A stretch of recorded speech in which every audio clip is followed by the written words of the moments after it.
Good morning to all of you. आज हम ninth class की सोशल स्टडीज़ का फर्स्ट चैप्टर जो ज्योग्राफी का है, इंडिया साइज एंड लोकेशन, इसके बारे में पढ़ेंगे। इस चैप्टर को पढ़ने से पहले हमें पता होना चाहिए कि हम इस चैप्टर में किन किन टॉपिक्स को पढ़ेंगे।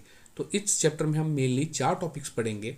पहला है इंडिया इट्स लोकेशन, सेकेंड है इंडिया इट्स साइज, थर्ड है India and the world, fourth है India and its neighbouring countries. हमारा पहला टॉपिक है लोकेशन, इंडिया की location. As we know that India is a vast country lying entirely in the northern hemisphere. अगर हम पूरे globe को 2 पार्ट्स में डिवाइड करें, जैसा कि इक्वेटर पूरे ग्लोब को 2 पार्ट्स में डिवाइड करती है, तो ऊपर वाले पार्ट को हम नॉर्दर्न हेमिस्फेयर कहते हैं, नीचे वाले पार्ट को सदर्न हेमिस्फेयर कहते हैं। जो इंडिया जो है वो तो इंटायरली नॉर्दर्न हेमिस्फेयर में फॉल करता है। और लैटिट्यूडनल एक्सटेंशन और longitudinal extension, latitudinal means lines which are parallel to the equator. इसको याद करने का एक और तरीका है, लाइंस जो लेटी हुई होती हैं उन्हें लैटिट्यूड्स कहते हैं, जो लॉन्ग होती हैं, लंबी होती हैं या वर्टिकल होती हैं उन्हें लॉन्गिट्यूड कहते हैं। लैटिट्यूडनल वाइड इंडिया की एक्सटेंशन देखा जाए तो 8 डिग्री 4 मिनट नॉर्थ से 37 डिग्री 6 मिनट नॉर्थ है मेन लैंड में, और लॉन्गिट्यूड वाइज देखा जाए तो 68 डिग्री 7 मिनट से 97 डिग्री 25 मिनट ईस्ट लॉन्गिट्यूड पे है। एक बड़ी इंपॉर्टेंट जो लैटिट्यूड जो इंडिया से होकर गुजरती है, that is tropic of cancer, जो कि इंटायरली इंडिया को 2 इक्वल पार्ट्स में डिवाइड करती है, northern India and southern India. ये 23.5 डिग्री पे गुजरती है। बेसिकली ये इन स्टेट से होकर गुजरती है। तो इसको याद, अगर कल को हमें कभी कभार क्वेश्चन भी आता है कि ट्रॉपिक ऑफ कैंसर किस किस स्टेट से गुजरती है, तो हम याद कर सकते हैं GRM CGWTM, GRM CGWTM, Gujarat, Rajasthan, Madhya Pradesh, Chhattisgarh, Jharkhand, West Bengal, Tripura and Mizoram. तो सदर्न मोस्ट जो पॉइंट है बेसिकली इंडिया का, उसको हम इंदिरा पॉइंट, ला हेंचिंग और पिगमिलियन पॉइंट भी कहते हैं। नॉर्दर्न मोस्ट को इंदिरा कोल भी कहते हैं। हमारा जो सेकंड टॉपिक है that is the size of India. India जो लैंड मास है, basically total geographical area of India देखा जाए तो 3.28 मिलियन स्क्वायर किलोमीटर है, जो कि वर्ल्ड का अगर 100% वर्ल्ड का टोटल एरिया है तो उसमें से 2.4% जो एरिया है वो इंडिया का है। इंडिया जो 7th largest country in the world है। इंडिया की जो लैंड बाउंड्रीज है वो 15,200 किलोमीटर है। लैंड बाउंड्रीज मतलब कि जो लैंड से कवर्ड करती हैं, जो हमारी नेबरिंग कंट्रीज के साथ हम करते हैं, 15,200 किलोमीटर है।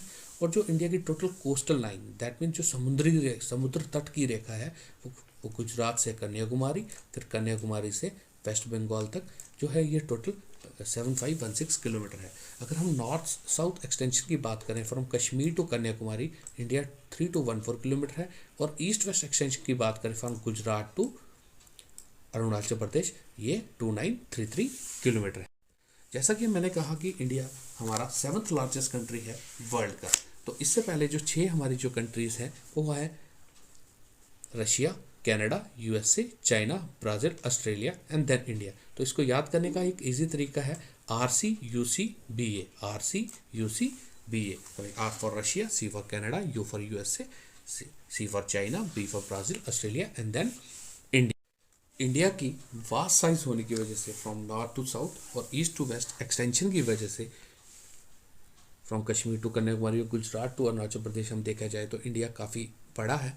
तो इंडिया के बीच में अलग अलग फिजिकल और कल्चरल फीचर्स पाए जाते हैं, जिसकी वजह से हमें बाकी नेशन से अलग भी किया जाता है। और ये फिजिकल फीचर हमें एज ए प्रोटेक्शन वॉल भी काम करते हैं। जैसे कि हम जानते हैं कि नॉर्थ में हमारे ग्रेट हिमालयास हैं, ये हमें नॉर्थ से सेव करते हैं।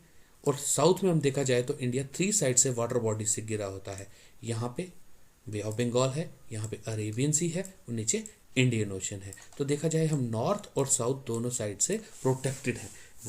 एक तरफ हमारे वॉल है ग्रेट हिमालयास की, नीचे वाटर बॉडीज ने हमें एक आउटसाइड जो इंट्रूशंस होती थी उससे हमें सेव किया है।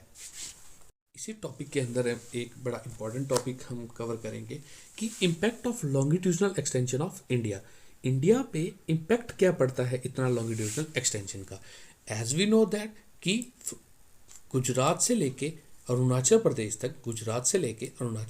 तक टोटल अगर लॉन्गिट्यूड्स देखा जाए तो 30 लॉन्गिट्यूड्स कवर होते हैं।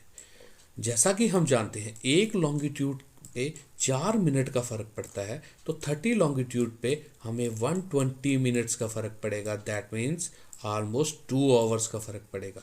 इसका मतलब यहाँ पे 2 घंटे पहले सूरज होता है और गुजरात में 2 घंटे बाद सूर्य उदय होता है। दैट मीन्स ऑलमोस्ट 2 घंटे का फ़र्क पड़ेगा। तो हम देखा जाए तो अगर एक्सट्रीम ईस्ट में देखा जाए तो 6 बज रहे हैं, तो इसका मतलब वेस्टर्न मोस्ट पॉइंट पे 4 बज रहे होंगे। तो इस कंफ्यूजन को दूर करने के लिए हमने एक स्टैंडर्ड मेरिडियन लाइन ली, जो कि टोटल 30 मेरिडियन में से 15 मेरिडियन, दैट मीन्स 15 हमने ईस्ट की तरफ, 15 वेस्ट की तरफ, दोनों के सेंटर में से एक लाइन ली, जिसको हम स्टैंडर्ड मेरिडियन लाइन भी कहते हैं, जो 82 डिग्री 30 मिनट्स ईस्ट पास करती है, मिर्ज़ापुर उत्तर प्रदेश से होकर गुजरती है, जो पूरे होल कंट्री का टाइम एक डिसाइड करती है। इसको स्टैंडर्ड मेरिडियन ऑफ इंडिया भी कहते हैं। तो हमारे यहाँ पे हम कह सकते हैं कि ये स्टैंडर्ड मेरिडियन लाइन किस किस स्टेट से होकर गुजरती है, तो यूएमसीटीए। यूएमसीटीए मतलब उत्तर प्रदेश, मध्य प्रदेश, छत्तीसगढ़, तेलंगाना और आंध्र प्रदेश से होकर गुजरती है। इस स्टैंडर्ड मेरिडियन ने हमारे पूरे इंडिया को एक टाइम दिया, जिससे हमारा टाइम डिसाइड होता है, वरना हमें 2 घंटे की कन्फ्यूज़न ही रहती कि अरुणाचल प्रदेश में अभी 6 बज रहे हैं या 4 बज रहे हैं, या गुजरात में 8 बज रहे हैं या 6 बज रहे हैं। तो ये कन्फ्यूज़न ही रहती। तो इसीलिए एक पूरी कंट्री को एक ही टाइम देने के लिए ये स्टैंडर्ड मेरिडियन जो है ये बहुत इंपॉर्टेंट रोल प्ले करता है।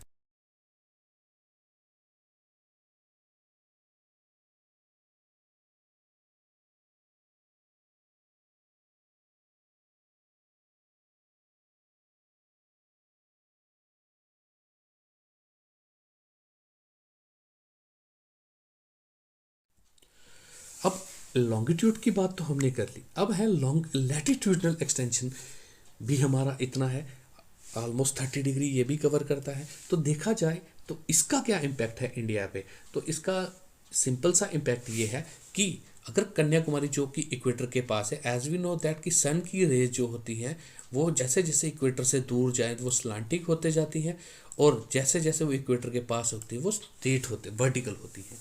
तो हम देखा जाए डेज और नाइट्स जो है ऑलमोस्ट इक्वेटर में के पास सेम होते हैं, but there is a difference. जो इक्वेटर से जैसे जैसे हम नॉर्थ की तरफ जाएंगे तो डेज में फ़र्क आता है, डेज थोड़े छोटे होते हैं। ठीक है,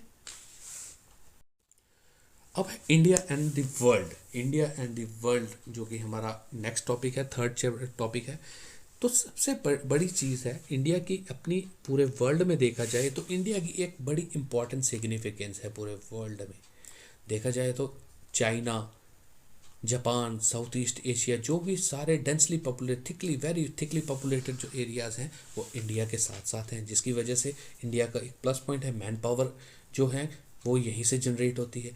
ऑयल रिच कंट्री जितने भी पर्शिया में पर्शियन गल्फ है वो इंडिया से ज़्यादा दूर नहीं है, इंडिया को इसका भी बेनिफिट है। हम देखा जाए तो अफ्रीका, ऑस्ट्रेलिया, एशिया, इन तीनों को आगे पीछे कहीं पे से भी क्रॉस करना है या रूट्स पे जाना है तो इंडियन ओशन या इंडिया को क्रॉस करके जाना पड़ता है। हमारे इंडिया में अब पहले हमें यूरोप जाना होता था तो हमें घूम के पूरा जाना पड़ता था, घूम के इंडिया जाना पड़ता था यहाँ से। इट कवर्ड 19,800 किलोमीटर हमें टाइम लगता था लंदन तक पहुँचने में। बट 1869 में स्विस कैनाल ओपन होने की वजह से हमें 11,600 किलोमीटर, ऑलमोस्ट 8,000 किलोमीटर का सफ़र हमारा कम हो गया। दैट मीन्स हमारा रिलेशन यूरोप से और अच्छे बन गए। तो इंडिया की एक ऐसी लोकेशन है कि हमें साउथ ईस्ट एशिया जाना है, एशिया में जाना है, ईस्ट एशिया में जाना है, तो इंडिया से होके ही गुजरना पड़ता है। और इंडिया एक ऐसा पूरे वर्ल्ड में है जिसका नाम इंडियन एक ओशन है, जो इंडियन ओशन से पड़ा है, क्योंकि हेड ऑफ दी और सबसे ज़्यादा बाउंड्री हम ही कवर करते हैं। ये इस मैप के थ्रू हम देख सकते हैं कि इंडिया कितना इंपॉर्टेंट रोल प्ले करता है international highway and trade and commerce में।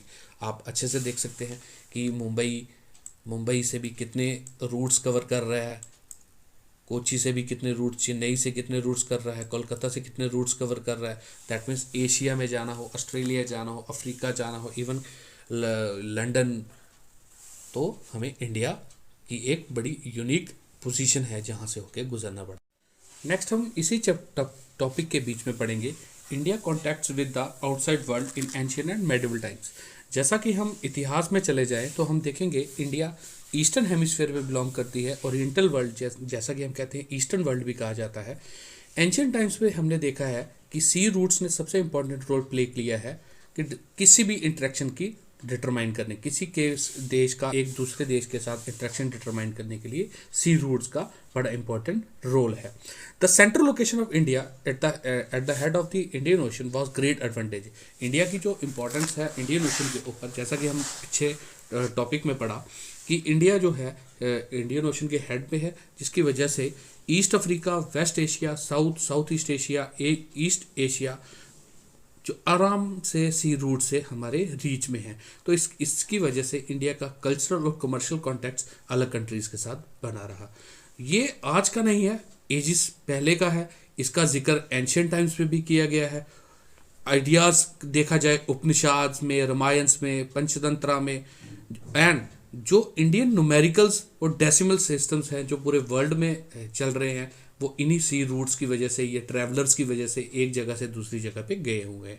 हम जो इन्फ्लुएंस देखते हैं ग्रीक्स कल्चर का, आर्किटेक्चर का, स्टाइल्स का, जो किलों में हमारे यहाँ नक्काशी की गई है, इससे भी हमें पता चलता है कि अलग अलग कंट्रीज़ का इम्पैक्ट क्या पड़ा इंडिया पे, और इवन कि इंडियन का इम्पैक्ट्स भी अलग अलग कंट्रीज़ में जाके देखा जा सकता है।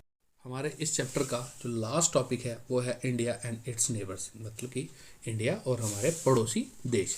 हम जैसा कि हम जानते हैं कि इंडिया में 28 स्टेट्स और 9 यूनियन टेरिटरीज हैं, जो कि पहले 7 यूनियन टेरिटरीज थी और 29 स्टेट्स थी। But Jammu Kashmir as a state हटने के बाद 28 स्टेट्स रह गई। जम्मू कश्मीर और लद्दाख दो अलग यूनियन टेरिटरीज जुड़ने के बाद 9 यूनियन टेरिटरीज हो गई है। As we know that India जो land boundaries total 15,200 kilometre share करता है इन कंट्रीज़ के साथ, तो इसको हम डिसेंडिंग ऑर्डर में हम अपने पड़ोसी देश के साथ किसके साथ कितनी लैंड बाउंड्री शेयर करते हैं, सबसे ज़्यादा किसके साथ करते हैं, सबसे कम किसके साथ करते हैं, उसको याद करने के लिए हमने एक निमोनिक बनाया है, जिस निमोनिक का नाम है बचपन में MBA। दोबारा से रिपीट करूंगा, बचपन में MBA। BA मतलब कि बचपन में BA, that is BA Bangladesh, C China, P Pakistan, N Nepal, M Myanmar, B Bhutan, A Afghanistan. तो अब देख सकते हैं हम इसी तरह से अगर डायरेक्शनल वाइज देखा जाए नॉर्थ वेस्ट ईस्ट साउथ में, तो हम देखा जाए तो नॉर्थ वेस्ट में जो है हमारे पाकिस्तान और अफगानिस्तान है, हमारे नॉर्थ में चाइना है, नेपाल है, भूटान है, ईस्ट में हमारे म्यांमार और बांग्लादेश है।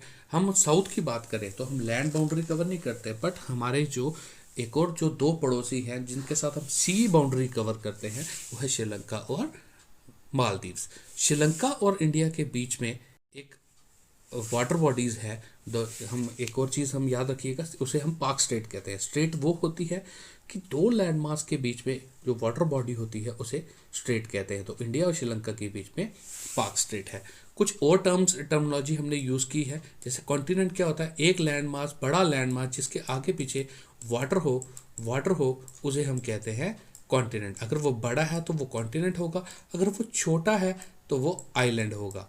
इसी तरह से पेनिनसुला वो होता है, पेनिनसुला वो पार्ट होता है जो 3 साइड से वाटर से घिरा होता है और एक साइड लैंड होता है। 3 साइड वाटर हुआ, एक साइड लैंड हुआ, जैसे कि हमारा पेनिनसुला प्लेट्यू आता है, जैसे फिर दक्कन प्लेट्यू आता है। उसी तरह से गल्फ वो होता है ठीक पेनिनसुला के उल्टा, जो कि बेसिकली 3 साइड से लैंड होता है और एक साइड वाटर बॉडी होती है। अगर वो छोटी होती है तो उसे गल्फ कहते हैं, जैसे गल्फ ऑफ खम्बत। अगर वो बड़ी होती है तो उसे बे कहते हैं, जैसे bay of Bengal. Thank you, hopefully आपको ये समझ आया होगा। तो इसी मैंने प्रेजेंटेशन में ही आपके लिए क्वेश्चन आंसर्स भी, जो टेक्सचुअल क्वेश्चन आंसर्स है उसको भी ऐड किया है और विद आंसर्स ऐड किया है कि होप सो हमने जो पढ़ा है पीछे हमें वो सॉल्व करने में आपको आसानी मिले। तो पहला क्वेश्चन है जैसे describe the size and location of India. हम इसको पहले भी पढ़ चुके हैं, हम पहला टॉपिक हमारा यही था। साइज और लोकेशन को हमने डिटेल में अलग से पढ़ा है, यहाँ पे भी हमने साइज, लोकेशन और साइज को अलग अलग दिया गया है। सेकंड क्वेश्चन था why do we need standard meridian for India. ये क्वेश्चन भी हम पढ़ चुके हैं। वो मैंने आपको बताया था कि 30 डिग्री लॉन्गिट्यूड का फ़र्क पड़ता है। अगर गुजरात और अरुणाचल प्रदेश के बीच में टाइम की कन्फ्यूज़न 2 घंटे पहले 2 घंटे बाद की कन्फ्यूज़न को दूर करने के लिए। इसी तरह से जो नेक्स्ट क्वेश्चन था हमारा कि the central location of India is the head of the Indian ocean is consider great significance. तो सिग्निफिकेंस में हमने पहले भी ऊपर पढ़ चुके थे कि ये सी रूट्स है, north east, east, south east, east Asia के साथ हम अलग अलग कंट्रीज के साथ हमारा कॉन्टैक्ट था। नेक्स्ट क्वेश्चन है give a brief account of Indian culture contact with outside the world. तो हमने इसको पहले भी डिस्कस कर चुके हैं, जिसमें हमने रामायण, उपनिषद और पंचतंत्र की बात की थी, ग्रीक स्कल्पचर की बात की थी। अगला क्वेश्चन है name the neighbouring countries of India. तो हम इसमें बचपन में MBA, आई थिंक आपको याद ही हो गया होगा, बचपन में MBA वाला हमने जो पढ़ा था वो इसी क्वेश्चन के अंडर आता। नेक्स्ट क्वेश्चन जैसे है डिफाइन द टर्म सब कॉन्टिनेंट हम पढ़ चुके हैं। ये distantly from the rest of the continent हो उसे सब कॉन्टिनेंट कहते हैं। ये लैटिट्यूडनल लॉन्गिट्यूडनल एक्सटेंशन ज़्यादा क्यों है, क्योंकि हम जानते हैं कि इक्वेटर पे जो लाइंस होती हैं वो वेरी करती हैं equator to the poles. What is the different night highly Kanyakumari, हम इस पर वही भी पढ़ चुके हैं कि वो इक्वेटर के पास है, कि सन की रेज डायरेक्ट पड़ती है। नॉर्थ या साउथ में चले जाए हम इक्वेटर से तो डेज और नाइट्स में फ़र्क आता है। तो इसी तरह से हमने कुछ क्वेश्चन आंसर्स देखे हैं, होपफुली आप इनको सॉल्व करेंगे। इसके आंसर्स भी मैंने साथ में दिए हुए हैं, ठीक है। अरुणाचल प्रदेश में सूर्य पहले क्यों होता है, गुजरात में क्यों होता है, वो भी 30 डिग्री लॉन्गिट्यूड का, वो हमने आपसे पहले भी हम डिस्कस कर चुके हैं। Central location of India is the great significance, इसको भी हम ऊपर पढ़। कुछ एडिशनल क्वेश्चंस हैं, आपको रिकैप्चुलेट करने में आसानी होगी, ये हम पहले भी पढ़ चुके हैं। जैसे name the countries which are larger than India, RCUC भी है, याद होगा। जैसे which island group lies in the south east, Andaman Nicobar है। विच आइलैंड कंट्रीज कौन सी हैं, आइलैंड ग्रुप्स कौन से हैं, अंडोमान निकोबार आइलैंड ग्रुप कहाँ पे है, अरेबिया लक्षद्वीप आइलैंड ग्रुप कहाँ पे है, कंट्रीज इंडियन सब कॉन्टिनेंट में कंट्रीज कौन कौन सी हैं, स्टेट्स से कहाँ से ट्रॉपिक ऑफ कैंसर गुजरती है, प्लेस कहाँ पे 3 सीज मिलते हैं, इंडिया और श्रीलंका के बीच की स्टेट को क्या कहते हैं, वाटर बॉडी को क्या कहते हैं, यूनियन टेरिटरीज कौन सी हैं, जम्मू कश्मीर और लद्दाख में नहीं ऐड हुई हैं। तो कैनाल जो है वो इंडिया यूरोप के बीच में स्वेज कैनाल 1869 में हुई थी। सदर्न मोस्ट पॉइंट इंडिया का इंदिरा पॉइंट, जिसको हम ला हिंचिंग और पिग्मिलियन पॉइंट भी कहते हैं। स्मॉलेस्ट स्टेट कौन सी है और लार्जेस्ट स्टेट कौन सी, स्मॉलेस्ट गोवा है, लार्जेस्ट राजस्थान है। थैंक यू, होपफुली आपको ये चैप्टर समझ आया होगा और मैं आशा करता हूँ कि आप इसको अच्छे से पढ़ेंगे। और इसकी जिसको भी अगर PDF चाहिए होगी तो वो मुझे नीचे दिए मेल में मेल कर सकता है, तो मैं उसको उसकी मेल में PDF सेंड कर सकता हूँ। Thank you.